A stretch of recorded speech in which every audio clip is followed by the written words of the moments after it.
Hello friends, இன்றைக்கி ஷோபாலாக்கில் பாருங்கள் தேங்காய் இல்லாமல் தேங்காய் சட்னி செய்ய போகிறேன். அதுக்கு பாருங்கள் என்னென்ன இன்க்ரீடியன்ட்ஸ் வச்சுருக்கேன்னு பாருங்கள். ஒரு பெரிய வெங்காயம் ஒன்று கட் பண்ணி வச்சுருக்கேன். அப்புறம் பொட்டுக்கடலை கொஞ்சம் வச்சுருக்கேன்.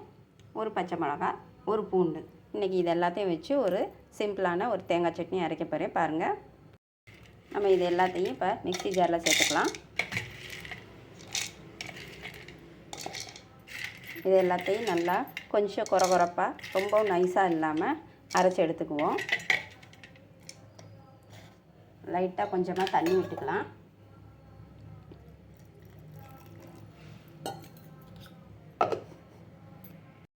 இப்போ பாருங்கள், இதை நல்லா அரைச்சாச்சு. இதை இப்போ தாளித்து இதில் சேர்த்துக்கலாம். இப்போ சட்னி தாளிக்கிறதுக்கு தேவையான அளவு எண்ணெய் ஊற்றிக்கலாம்.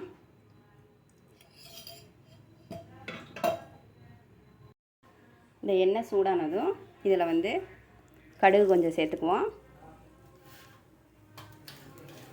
அந்த கடுகு பொரிஞ்சதும் கொஞ்சமாக உளுந்த பருப்பு,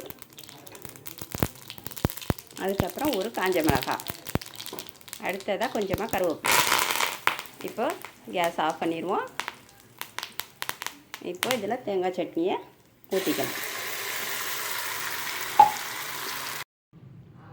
இப்போ பாருங்கள், இந்த சட்னிக்கு தேவையான அளவு உப்பு சேர்த்துக்கலாம். நல்லா சூப்பரான தேங்காய் இல்லாத தேங்காய் சட்னி ரெடி ஆகிடுச்சு பாருங்கள். நல்லா சூடான தோசைக்கு இதை வச்சு சாப்பிட்டோம்னா நல்லா சூப்பராக இருக்கும். இந்த மாதிரி சட்னிக்கு நல்லா சூடான தோசை ஊற்றி அதில் இந்த சட்னி வச்சு சாப்பிட்டோம்னா நல்லா சூப்பரான டேஸ்ட்டாக நல்லா இருக்கும். எத்தனை தோசை வேணாலும் சாப்பிட்லான்னு தோணும். இந்த மாதிரி நீங்களும் தேங்காய் இல்லாமல் தேங்காய் சட்னி வச்சு சாப்பிட்டு பாருங்கள். இந்த வீடியோ பிடிச்சிருந்தால் லைக் பண்ணுங்கள், சப்ஸ்கிரைப் பண்ணுங்கள், கமெண்ட் பண்ணுங்கள் ஃப்ரெண்ட்ஸ்.